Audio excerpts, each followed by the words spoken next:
Welcome back, investors, to Ticker Time News. I'm Adam, and the S&P 500 gained 0.7% on Monday as positive momentum and the hopeful-sounding geopolitical headlines helped outweigh growth concerns. The Nasdaq rose 1.3%, while the Dow Jones rose 0.3%, and of course, the small-cap Russell 2000, it actually finished flat today. 8 of the 11 S&P 500 sectors closed higher today, led by the consumer discretionary up 2.7%, information technology up 1.2%, and real estate up 1.3%, while energy was down 2.6%, materials down 0.5%, and financials down 0.3%. Those were the sectors closing lower. Earlier on, the market was slowed down by growth concerns attributed to a whole shopping list. 1, Shanghai announced a 2-phase COVID lockdown. 2, the Nikkei reported Apple, ticker symbol AAPL, plans to cut production of the iPhone SE and AirPods. 3, the White House proposed a tax increase in its fiscal year 23 budget. And 4, the prolonged Russia-Ukraine situation. That's a lot of negative news that faced the market early on. But later in the afternoon, Russia-Ukraine situation showed some progress after the Financial Times reported that Russia is prepared to allow Ukraine to join the EU as part of ceasefire talks. And we know how ceasefire talks have gone before. They just haven't even materialized. And there was a caveat, as long as Ukraine does not join NATO. That report appeared to catalyze a late session push to end the day in a rally, further supported by quarter-end rebalancing within the Nasdaq. While equities reacted positively, the growth concerns didn't necessarily go away. The cyclical sectors, except for the consumer discretionary sector, still underperformed. Looking at the S&P 500 stock chart, we have nearly hit our target. Today, with the S&P 500 closing at 45.75, our target top yellow box here is sitting at 45.80 to 45.90, and then we're going to have stiff resistance. Now, there's 2 scenarios here. We get hit with this resistance, and then we start to move down and move sideways. 2, the other option is if the S&P 500 can break this resistance right here, then we're going to new all-time highs.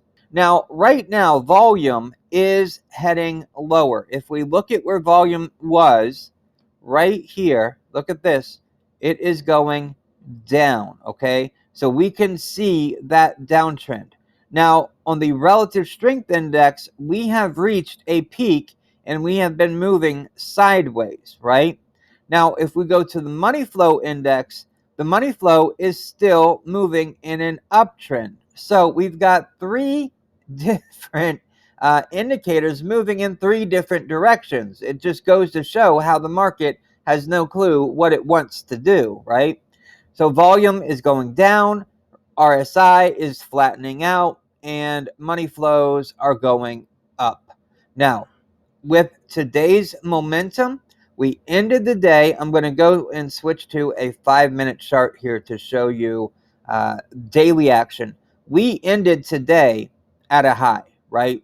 This is where we began this morning at the open. We rallied, had a little bouncing around, moving sideways, but then starting right here around 12:20 p.m. Eastern time, we rallied, and we rallied all the way up to the close, and we ended to the day at the high of the day. So can this continue? Well, it's possible. We are going to have some resistance now that we're in our target area, which may slow things down quite a bit.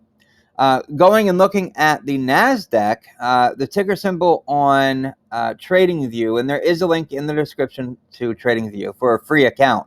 It's IXIC, and that's for the Nasdaq, so the technology sector. You can see the Nasdaq, it hasn't quite reached that same level. It's a little bit short compared to the S&P 500, but it closed at 14,354.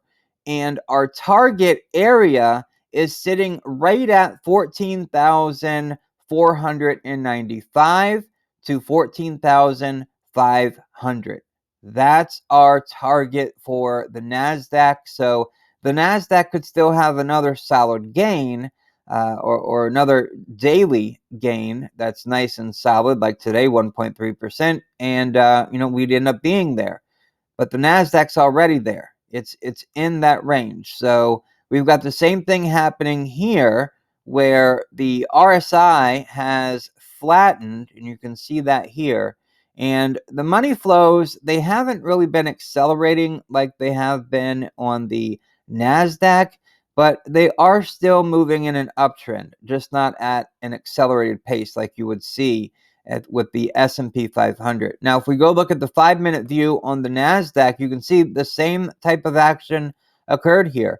We ended the day at today's high. So we were very bullish and it had a lot of momentum going into the close for today.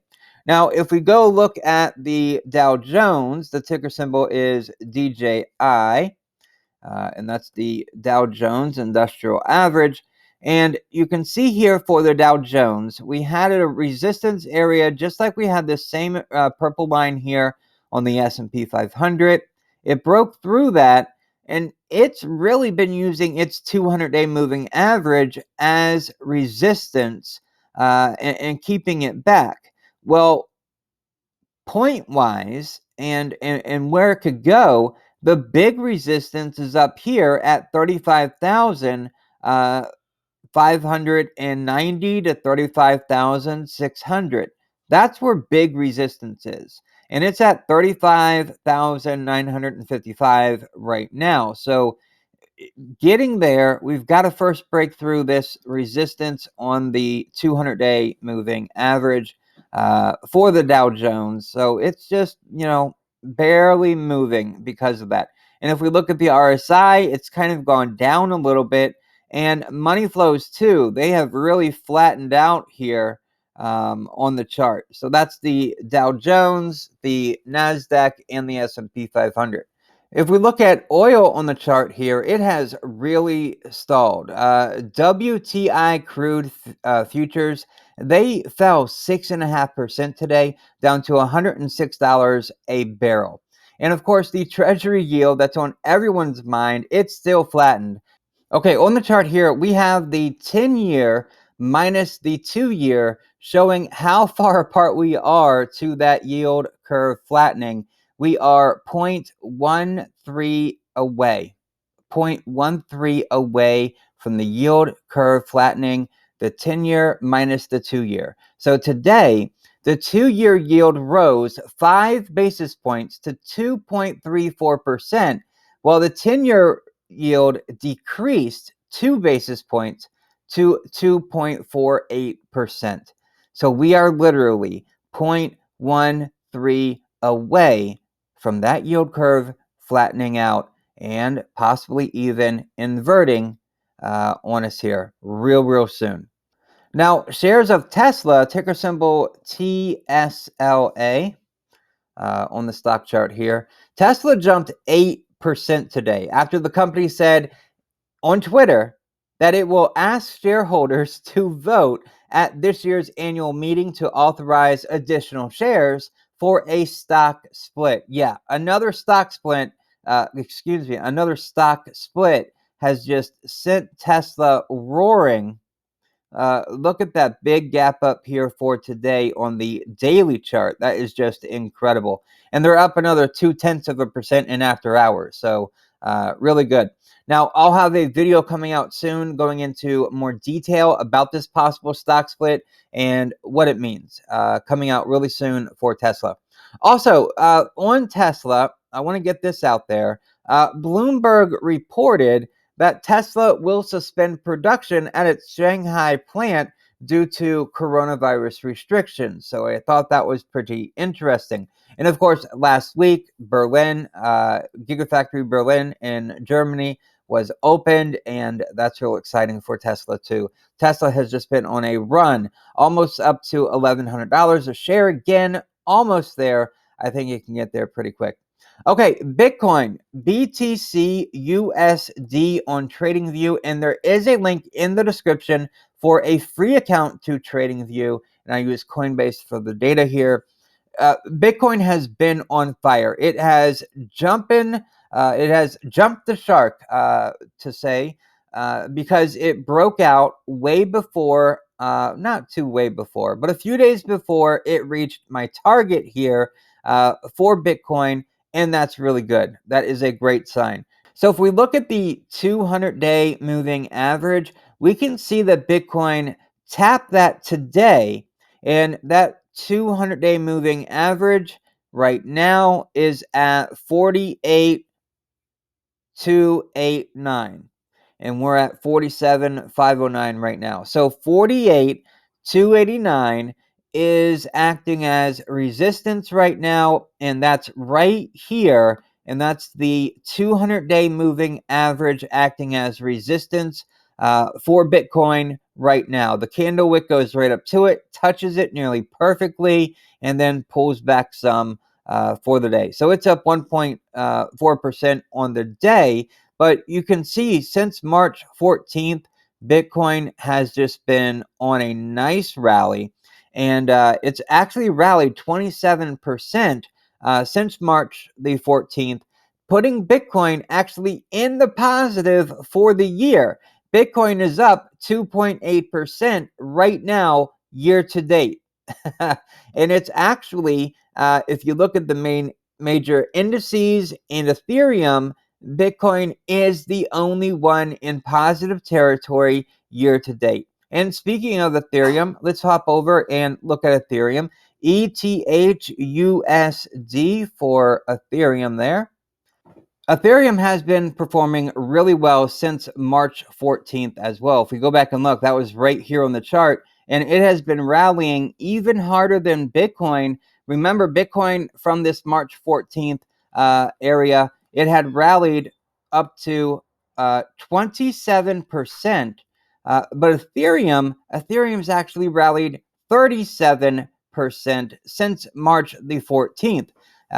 Now, that doesn't put Ethereum in positive territory year to date. If we look at the chart here on your right, Ethereum is actually down 8.46% year to date right here, bottom right of your screen here, compared to Bitcoin actually being positive for the year.